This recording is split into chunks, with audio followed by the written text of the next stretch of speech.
இந்த வீடியோவில் நம்ம எதை பற்றி பார்க்க போகிறோம்னா, கலைஞர் மகளிர் உரிமை தொகை திட்டம் குறித்து புதிய அறிவிப்பு ஒன்று விலகி உள்ளது.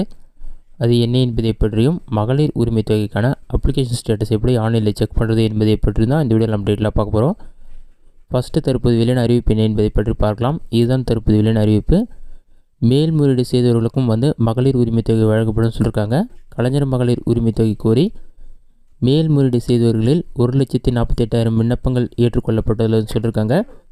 ஏற்கனவே 1,15,00,000 மகளிருக்கு மாதம் ரூபாய் 1000 வழங்கப்பட்டு வருகிறது. தற்போது மேல்முறையீடு செய்தவர்களுக்கும் வழங்கப்படும் சொல்லியிருக்காங்க. இது சம்பந்தமாக சிறப்பு செயலாக்கத்துறை கொள்கை குறிப்பில் தகவல் கூறப்பட்டுள்ளது. இது மட்டும் இல்லாமல் கலைஞர் மகளிர் தொகை விண்ணப்பம் நிராகரிக்கப்பட்டவர்கள் மேல்முறையீடு செய்தவர்களுக்கு அவங்களுடைய விண்ணப்பம் நிராகரிக்கப்பட்டதுலேருந்து 30 நாட்கள் கால அவகாசம் வழங்கப்பட்டது. இதில் மேல்முறையீடு செய்தவர்களுக்கு ஏற்கனவே சிலருக்கு விண்ணப்பம் ஏற்றுக்கொள்ளப்பட்டு உரிமை தொகை வழங்கப்பட்டது. தற்போது மேல்முறையீடு செய்தும் பணம் வராமல் இருந்த 1,48,000 பேர் விண்ணப்பங்கள் தற்போது ஏற்றுக்கொள்ளப்பட்டதுன்னு சொல்லியிருக்காங்க. அவர்களுக்கும் இனிமேல் மாதம் 1000 ரூபாய் வழங்கப்படும் சொல்லியிருக்காங்க.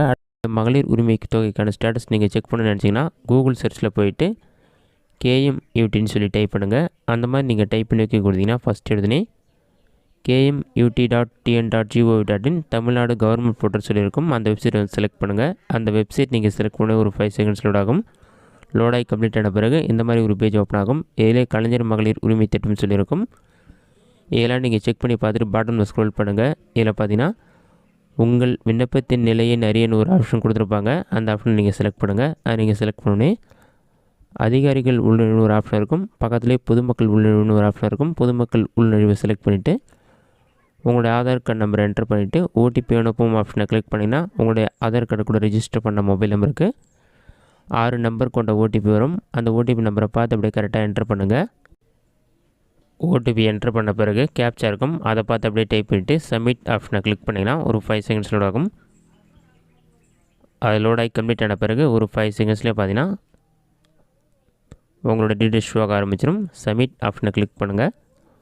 அதை நீங்கள் கிளிக் பண்ணல ஆட்டோமேட்டிக்காக நெக்ஸ்ட் பேஜ் ஓப்பன் ஆகும். நெக்ஸ்ட் பேஜ் ஓப்பன் ஆகிற வரைக்கும் வெயிட் பண்ணுங்கள்.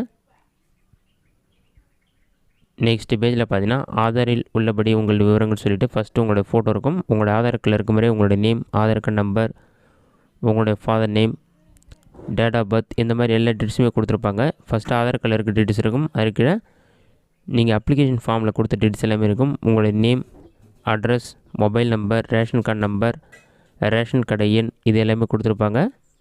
அதெல்லாமே கொடுத்துட்டு பாட்டமில் ஸ்க்ரோல் பண்ணுங்கள். உங்களுடைய விண்ணப்பம் ஏற்றுக்கொள்ளப்பட்டு உங்களுக்கு பணம் வந்திருந்ததுன்னா உங்களுடைய விண்ணப்பம் ஏற்றுக்கொள்ளப்படும் வந்திருக்கும். உங்களோட அப்ளிகேஷன் வச்சு காரணத்தில் ரிஜெக்ட் ஆகிருக்கு, உங்களோட டீட்டெயில்ஸே வரலனா விண்ணப்பம் செய்யாதவர் தங்களின் ஆதார் எண் எங்கள் தரவு பட்டியலில் இல்லை, இந்த மாதிரிலாம் ஷோ ஆகும்.